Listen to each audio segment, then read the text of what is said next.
Let's compare 4 German sentences. Wir haben gemeinsam gekocht, wir haben zusammen gekocht, wir haben eine gemeinsame Küche, and wir haben eine zusammene Küche. The first 2 sentences mean more or less the same. We cook together. The third one translates to we have a shared kitchen, and the fourth one is just nonsense. Wanna know why? Stay tuned.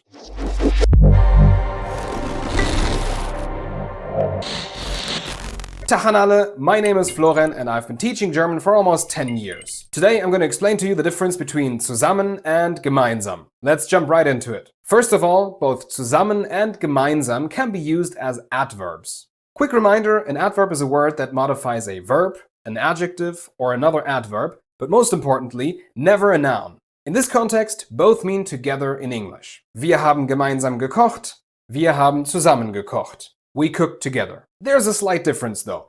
Gemeinsam has a somewhat deeper meaning to it. It expresses a more communal feeling, like seeing yourself as part of a group that does something together. The root can be found in other words like Gemeinschaft, community, Gemeinde, commune, or gemeinnützig, charitable, or for the greater good.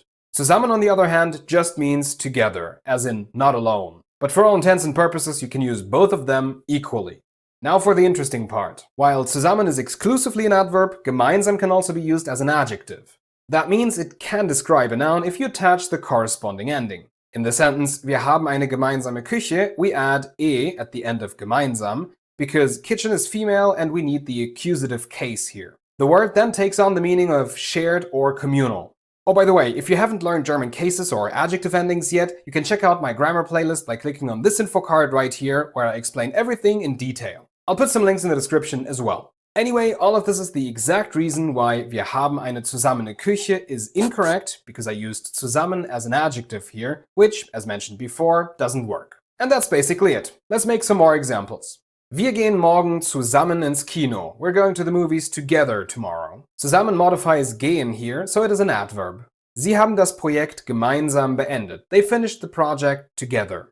Gemeinsam modifies beendet, so an adverb again. And it fits a bit better than zusammen here, because they finished the project as a community or a group. Die Familie nutzt einen gemeinsamen Computer. The family shares one computer. I guess you could also say the family uses a shared computer. Here, gemeinsam is an adjective describing the noun computer with the corresponding ending.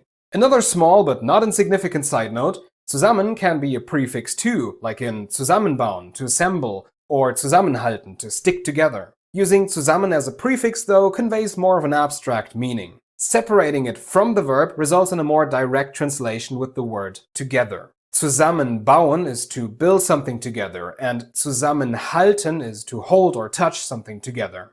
And last but not least, wir sind zusammen means we're together, as in we're a couple. So that's good to know. Alright, thanks for watching. If you want more examples, you can download this free PDF file, which I've also linked in the description, containing many more exercises and their solutions.